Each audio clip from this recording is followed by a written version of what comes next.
É verdade que o senhor disse que Hitler não matou judeus suficientes durante a guerra?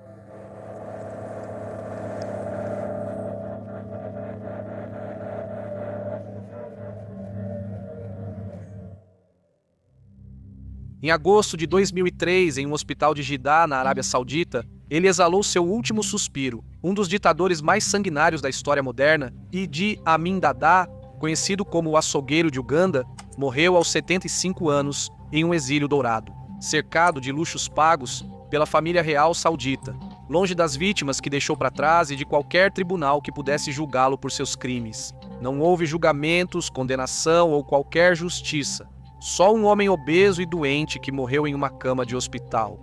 Protegido por um regime que lhe permitiu viver em paz por mais de 2 décadas, enquanto 500 mil de pessoas jaziam em covas anônimas por causa de suas políticas de Estado sanguinárias, como foi possível que um dos tiranos mais brutais do século XX terminasse seus dias assim, tão tranquilo? O que aconteceu em Uganda sob seu comando? Essas foram as perguntas que o mundo inteiro se fez em 16 de agosto de 2003, o dia em que Idi Amin faleceu. Dada. Se gostarem deste tipo de vídeo e quiserem mais, escrevam ditadores nos comentários. Se passarmos de 1000 pessoas escrevendo, vamos fazer um segundo vídeo e vou ler as sugestões. Sobre qual personagem poderíamos falar? Lembrem-se que já falamos sobre muitos personagens aqui no canal, mas não todos. Não todos. Então aceitamos sugestões. Obrigado. Para entender a morte de Idi Amin, é necessário conhecer em detalhe sua ascensão ao poder. Ele foi um produto do colonialismo britânico, um soldado treinado pelos mesmos que depois o veriam cheios de horror. Idi Amin nasceu em circunstâncias confusas, provavelmente em 1925 em Koboko ou Kampala. Seu pai o abandonou quando era criança e sua mãe, uma herbalista da tribo Lukbara, o criou sozinha no noroeste de Uganda. Recebeu apenas 4 anos de educação formal antes de começar a trabalhar em vários empregos. Até que um oficial britânico o recrutou para o exército colonial em 1946. Amin ingressou nos fuzileiros africanos do rei, como ajudante de cozinha. Era um homem imponente, 1,93 m de altura, compleição robusta e força descomunal. Chegou a defender o título de campeão dos pesos pesados do seu país, mas a verdade é que era quase analfabeto. Os britânicos viram nele um soldado perfeito para as tarefas sujas do império. Eles o enviaram para o Quênia em 1952 para combater a rebelião Mau Mau contra a colônia britânica. Lá, ele demonstrou uma brutalidade que seus superiores consideraram eficaz. Ele não era inteligente, segundo os oficiais britânicos, mas era obediente e não hesitava em exercer qualquer grau de violência quando lhe era ordenado. Assim, ele rapidamente ascendeu em uma estrutura militar que restringia cargos altos para africanos. Dizem que foi enviado a uma aldeia para reprimir uma pequena revolta. Havia ocorrido uma sabotagem e era preciso encontrar o culpado. Idi Amin assumiu o comando da operação. Para isso, ele reuniu 9 suspeitos dentro de uma cabana e, enquanto 2 soldados os mantinham sob a mira de armas, ordenou que baixassem as calças. Fez o primeiro da fila avançar, obrigou-o a colocar o membro sobre uma mesa e exigiu que revelasse quem havia cometido o atentado. O homem ficou em silêncio, talvez mais paralisado pelo terror do que por lealdade. Então, Idi Amin tirou uma faca do cinto e amputou o pênis dele. Fez o mesmo com um segundo refém. Não foi necessário continuar. Os 7 restantes começaram a gritar, a interromper uns aos outros e a se acusar mutuamente, desesperados para evitar que a mutilação continuasse. Em 1959, alcançou o grau de Efendi, o mais alto possível para uma pessoa de cor no exército colonial. Em 1961, 2 anos antes da independência de Uganda, foi promovido a 2 primeiros. A independência de Uganda em 1962 foi o ponto de partida para os primeiros exércitos. O primeiro-ministro Milton Obote o promoveu a capitão e depois a comandante. Em 1965 ele já era chefe do exército, mas a relação entre Amin e Obote ia além do institucional. Ambos estavam envolvidos em operações de contrabando de marfim e ouro vindos do Congo. E quando o parlamento exigiu uma investigação, em 1966, o primeiro-ministro deu um golpe de Estado, suspendeu a Constituição e se declarou presidente. Amin foi o papel central. sendo o braço armado desse golpe, liderou o ataque ao Palácio do Rei e o forçou ao exílio. Desde então, Amin consolidou seu controle sobre o exército, recrutando massivamente membros de sua própria etnia, Kakwa, dos Lukbara e de grupos do norte de Uganda e Sudão, nesse momento Lukbara-Sudão. Mas a relação entre Obote e Amin se deteriorava rapidamente. Em outubro de 1970, Obote destituiu Amin do comando-geral do exército e se nomeou em seu lugar. E não se tratava apenas de afastá-lo, mas de eliminá-lo do cenário político. Preparou acusações por desvio de fundos militares e tudo estava pronto para o golpe de misericórdia. Mas Amin descobriu as intenções de Obote e agiu primeiro. Em 25 de janeiro de 1971, enquanto Obote participava de uma cúpula da Commonwealth em Singapura, Amin lançou seu próprio golpe militar. As tropas leais a ele tomaram o aeroporto de Entebbe, as estações de rádio e o palácio presidencial. Kampala foi assegurada em questão de horas. A Rádio Uganda anunciou que Amin assumiu o poder para livrar o país da corrupção de Obote, prometendo eleições livres e um governo de transição curto. Um anúncio que a população recebeu com entusiasmo. Afinal, Amin era um homem do povo, de origens humildes, que falava vários idiomas locais. Parecia uma mudança positiva. Enquanto Amin assumia o controle do país, Obote fugiu para a Tanzânia, onde foi recebido pelo presidente Julius Nyerere. Lá, juntaram-se a ele 20 mil refugiados ugandenses. Em setembro de 1972, um grupo de exilados tentou invadir Uganda a partir da Tanzânia para derrubar Amin, mas a tentativa fracassou. Amin já sabia de tudo com antecedência e sempre parecia estar vários passos à frente de seus rivais. E este é, de acordo com a maioria dos analistas, o ponto onde começou o massacre. O golpe de Amin não foi recebido com alarme a nível internacional, pelo contrário, Grã-Bretanha e Israel apoiaram sua ascensão ao poder. Pensavam que ele seria mais controlável que Obote, que mostrara tendências socialistas na Guerra Fria. E isso foi um erro histórico. Amin visitou Londres em julho de 1971 e almoçou no Palácio de Buckingham com a rainha. Visitou a Escócia, onde havia sido treinado nos anos 50 e foi recebido com honras. Também viajou para Israel, onde pediu mais armas para enfrentar a Tanzânia, embora esse pedido tenha sido recusado. Amin não tinha o menor tato ou senso de etiqueta. Depois de visitar a rainha, ele lhe enviou uma carta na qual a chamava de Liz, numa demonstração de informalidade quase insultuosa, considerando os protocolos reais. Mas ele não parou por aí. Na mesma carta, ele convidava a rainha para Uganda. Se algum dia quisesse conhecer um homem de verdade, mas sua falta de finesse era o menor dos seus defeitos. Nesse mesmo mês, enquanto Idi Amin jantava com a realeza britânica, dois americanos, o jornalista Nicholas Straw e o professor Robert Siddle, foram assassinados em Uganda enquanto investigavam os primeiros assassinatos políticos do regime. Essas mortes foram o primeiro sinal do que viria. Amin começou a expurgar o exército de soldados Acholi e Lango, as etnias que haviam apoiado o Vote. Em julho de 1971, centenas foram massacrados nos quartéis de Jinja e Imbarara.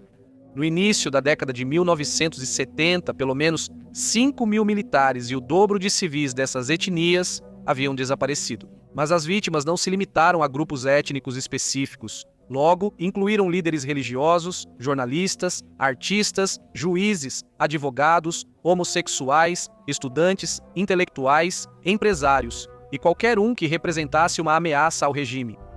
Ou simplesmente qualquer um que tivesse algo do qual Amin ou seus seguidores quisessem se apropriar. O arcebispo anglicano Janani Lugum foi assassinado em fevereiro, após presidir uma conferência religiosa que buscava reduzir as tensões entre cristãos e muçulmanos. Amin o acusou de planejar uma insurreição armada, o prendeu, o exibiu diante da mídia e no dia seguinte anunciou que ele havia morrido em um acidente de carro. Ninguém acreditou nessa versão. Relatórios posteriores sugerem que Amin atirou pessoalmente nele. Benedicto Kiwanuka, antigo primeiro-ministro e presidente da Suprema Corte, foi executado em setembro de 1972. Cortaram as orelhas, o nariz e os lábios dele, o castraram, o estriparam e atearam fogo ao corpo. Seu crime foi ter criticado a expulsão da comunidade asiática de Uganda. Em agosto de 1972, Amin anunciou a guerra econômica, a expulsão de 80 mil asiáticos de Uganda em um prazo de 90 dias. A maioria era de origem indiana, havia nascido em Uganda e controlava grande parte do comércio e da indústria do país. Amin expropriou seus negócios e propriedades e os entregou aos seus seguidores. O resultado foi catastrófico. Os novos donos não tinham conhecimento nem habilidades para administrar essas empresas. As fábricas colapsaram, as máquinas agrícolas foram danificadas e nunca foram consertadas, e como consequência, a economia entrou em queda livre. Por volta de 1975, Uganda estava à beira do colapso econômico, mas a perseguição e os assassinatos continuavam em ritmo constante. A investigação de Estado, liderada pelo britânico Bob Astles, tornou-se o braço do terror do regime sob sua direção. Milhares de pessoas foram sequestradas, torturadas e executadas. Era comum ver pessoas sendo forçadas em porta-malas de carros nas ruas de Kampala, desaparecendo para sempre. Os corpos apareciam boiando no Nilo. Outros eram encontrados mutilados em barrancos ou enterrados em valas comuns. Muitos simplesmente desapareciam sem deixar rastros. As vítimas eram espancadas, eletrocutadas, queimadas e estupradas. Uma prática comum era obrigá-las a matar seus próprios familiares. Outras foram esquartejadas enquanto ainda estavam vivas. O regime também favoreceu abertamente certos grupos étnicos e religiosos. Os Kakwa e Núbios do Norte foram promovidos a cargos-chave. Os muçulmanos, que representavam apenas 6% da população, ocupavam mais de 80% dos cargos militares de alto escalão em meados dos anos 70. O número exato de mortes durante o regime de Amin é impossível de determinar com precisão. A Comissão Internacional de Juristas estimou pelo menos 80 mil mortos, mas outros analistas falam de um número próximo a 300 mil. A Anistia Internacional elevou esse número para 500 mil. Algumas estimativas baseadas em dados censitários sugerem uma diminuição da população entre 400 e 20.850. Disse que guardava os crânios de seus inimigos em uma sala de seu palácio e que era canibal. Embora alguns de seus seguidores dissessem que isso era mentira, porque para Idi Amin a carne humana parecia salgada demais. O que é indiscutível é que Idi Amin transformou Uganda em um dos infernos mais terríveis da história moderna. Em 1972, depois que Grã-Bretanha e Israel rejeitaram seus pedidos de armamento, Amin rompeu relações com ambos os países e voltou-se para novos aliados: Líbia, União Soviética e Alemanha Oriental. O ditador líbio, Muammar al-Gaddafi, tornou-se seu principal patrocinador. Amin havia apresentado a ele uma visão fantasiosa de Uganda como um país majoritariamente muçulmano, e Gaddafi não só acreditou, como também lhe forneceu ajuda financeira e militar, em troca de Amin prometer restringir as liberdades religiosas dos cristãos. A União Soviética, desejosa de ter aliados africanos ricos em matérias-primas durante a Guerra Fria, tornou-se a maior fornecedora de armas de Amin, Alemanha Oriental. Treinou e equipou o Escritório de Investigação do Estado e a Unidade de Segurança Pública, as duas principais agências responsáveis pela repressão política e pelo terrorismo de Estado. Em 1973, o embaixador americano Thomas Patrick Mellody recomendou que os Estados Unidos reduzissem sua presença em Uganda. Descreveu o regime de Amin como racista, errático, imprevisível, brutal, inepto, belicoso, irracional, ridículo e militarista. Os Estados Unidos fecharam sua embaixada em Kampala pouco tempo depois, e o comportamento de Amin se tornou cada vez mais delirante.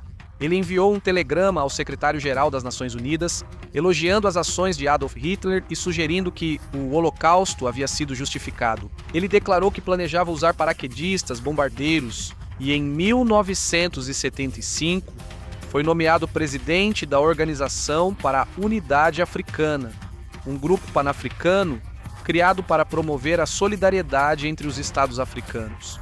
Durante a cúpula da OA em Kampala, Amin se casou com Sara Kiolaba, uma dançarina de 19 anos em um casamento que custou 2 milhões de libras. O líder palestino Yasser Arafat foi seu padrinho.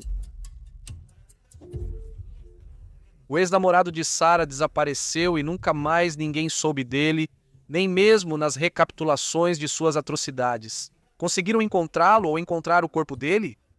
Em junho de 1976, aconteceu o incidente que definiu a imagem internacional de Amin, o sequestro do voo da Air France.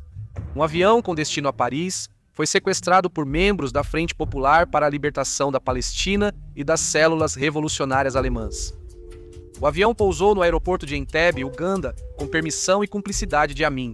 Os sequestradores separaram os passageiros judeus dos demais e exigiram a libertação de prisioneiros palestinos detidos em Israel.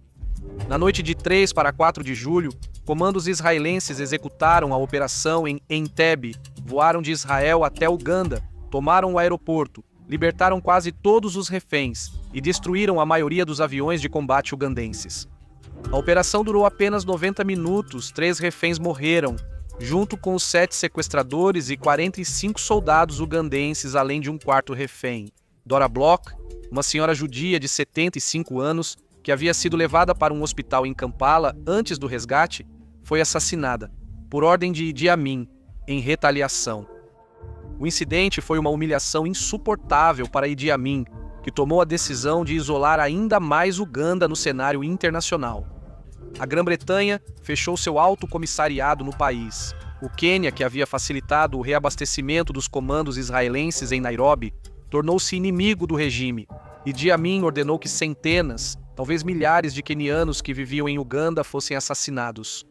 Em 1977, Idi Amin estava isolado diplomaticamente e sua economia estava em colapso. Ele declarou que havia derrotado os britânicos e acrescentou ao seu título as iniciais CBE, de Conquistador do Império Britânico. Seu título completo agora era Sua Excelência, o presidente vitalício Marechal de Campo Al-Hadi, Dr. Idi Amin Dada. Mas a realidade era que o regime estava desmoronando por dentro. Em 1978, o número de seguidores de Amin havia diminuído drasticamente. A economia estava destruída e a infraestrutura tecnológica e institucional estava irremediavelmente colapsada. A dissidência crescia, enquanto vários ministros haviam desertado ou fugido para o exílio. Em novembro de 1978, o vice-presidente Mustafa Adrizi ficou ferido em um acidente de carro. As tropas leais a ele se amotinaram, o que fez com que Amin enviasse soldados contra os rebeldes. Alguns deles conseguiram fugir para a Tanzânia. Fiel à sua tendência obsessiva ao conflito, Amin usou isso como desculpa para acusar o presidente tanzaniano, Julius Nyerere, de fazer guerra contra Uganda. Ele ordenou a invasão da Tanzânia e anexou formalmente uma parte da região de Kagera, próxima à fronteira. Foi um erro fatal. Em janeiro de 1979, o presidente Nyerere mobilizou a Força de Defesa Popular da Tanzânia e contra-atacou junto com o Exército de Libertação Nacional de Uganda, composto por grupos de exilados. O exército de Amin, apesar de receber ajuda da Líbia, não teve outra opção a não ser recuar. O confronto decisivo ocorreu na Batalha de Lukaya, a noroeste de Kampala, nos dias 10 e 11 de março de 1979. Uma força de 2.000 soldados ugandenses e 1.000 líbios, apoiados por 18 tanques, foi superada por um exército conjunto de tanzanianos e exilados ugandenses. À medida que as tropas inimigas se aproximavam de Kampala, muitos pressionaram Amin para que renunciasse. Mas o ditador se manteve desafiador até o fim, demitindo seu chefe do Estado-Maior quando este sugeriu que ele negociasse. No entanto, a evidência era inegável e a situação desesperadora. Sem seguidores e com as tropas inimigas se aproximando do aeroporto de Entebbe, Amin finalmente fugiu de Kampala de helicóptero, em 11 de abril de 1979. Seu reinado de terror havia terminado. Idi Amin fugiu primeiro para a Líbia, onde seu aliado Gaddafi lhe ofereceu refúgio temporário, mas em 1980 mudou-se para a Arábia Saudita e lá a família real lhe concedeu asilo oficial. Em troca de se manter afastado da política, o governo saudita lhe ofereceu um subsídio generoso e ele viveu durante anos nos 2 últimos andares do Hotel Novotel em Jeddah. Depois, mudou-se para uma mansão de luxo na mesma cidade. Em 1989 e 1980, o correspondente da BBC, Brian Barron, localizou Amin e conseguiu a primeira entrevista com ele desde sua deposição. Amin afirmou que Uganda precisava dele. Nunca expressou qualquer remorso pela natureza do seu regime. Em 1989, ele tentou voltar para Uganda, voou para Kinshasa, Zaire, agora República Democrática do Congo, com a intenção de liderar um grupo armado organizado pelo coronel Huma Oris. Mas o presidente Mobutu Sese Seko o colocou em prisão domiciliar. As autoridades disseram que ele havia abusado da hospitalidade deles. Os Estados Unidos e outros países pressionaram para que não fosse permitido que ele retornasse a Uganda. Amin retornou à Arábia Saudita, onde o governo saudita, pressionado pelos Estados Unidos, o aceitou novamente. Mas havia uma condição: ele foi proibido de dar entrevistas e falar com a imprensa. Ele passou o resto da vida em Jeddah. Seus dias eram um ciclo interminável de eventos esportivos, sessões na academia e salões de massagem.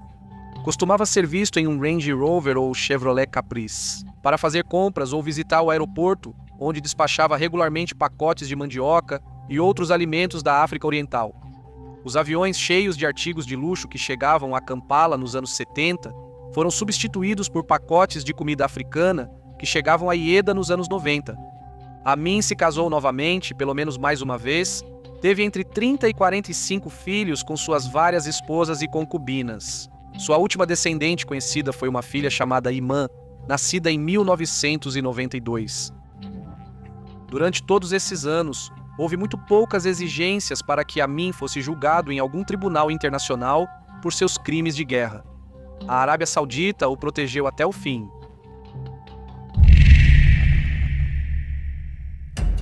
Em 20 de julho de 2003, Madina, uma das esposas de Amin, informou à imprensa que o ex-ditador estava em coma no Hospital Rei Faisal de Jeddah. Ele sofria de insuficiência renal e sua condição era irreversível. O fim estava próximo. Madina pediu ao presidente de Uganda, Yoweri Museveni, que deixasse Amin voltar ao país para morrer em sua terra natal. Museveni respondeu que ele teria que responder por seus pecados. Assim que voltasse, Amin nunca retornou a Uganda. Amin morreu no hospital de Ieda em 16 de agosto de 2003. Ele tinha 75 anos, ou estava perto dessa idade. Foi enterrado no cemitério Ruvais, na mesma cidade, em uma tumba discreta. Não houve grandes cerimônias, apenas uma pequena quantidade de familiares compareceu ao enterro. O homem que havia aterrorizado Uganda durante 8 anos, que foi responsável pela morte de centenas de milhares de pessoas, que transformou seu país em um matadouro. Morreu tranquilo em um hospital, protegido por um regime que lhe garantiu impunidade até o fim. A morte de Idi Amin, no exílio, sem jamais ter enfrentado um tribunal internacional, continua sendo uma das grandes injustiças do século XX, porque a Arábia Saudita o protegeu durante 23 anos oficialmente, por razões humanitárias e religiosas. Amin era muçulmano e havia pedido asilo, mas a verdadeira razão provavelmente foi outra. A Arábia Saudita não queria se envolver em um escândalo internacional, nem criar o precedente de entregar refugiados políticos. Por que a comunidade internacional não pressionou mais para que ele fosse julgado? Porque, quando Amin caiu em 1979, o mundo já estava focado em outros conflitos: a Revolução Iraniana, a invasão soviética do Afeganistão, a escalada da Guerra Fria. Uganda era um país pequeno e pobre na África, e Amin já não era uma ameaça.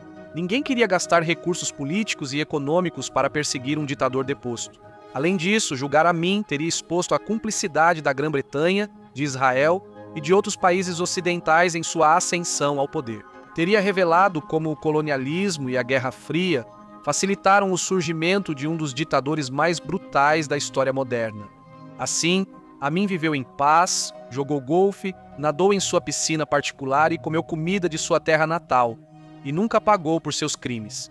Uganda se recuperou lentamente depois de 1979, mas as cicatrizes do regime de Amin permanecem até hoje. E a impunidade de Amin enviou uma mensagem clara para futuros ditadores: você pode se safar se souber jogar o jogo geopolítico? A pergunta que fica é inquietante. Quantos mais como Idi Amin estão vivendo no exílio neste momento, protegidos por regimes que valorizam a convivência política acima da justiça?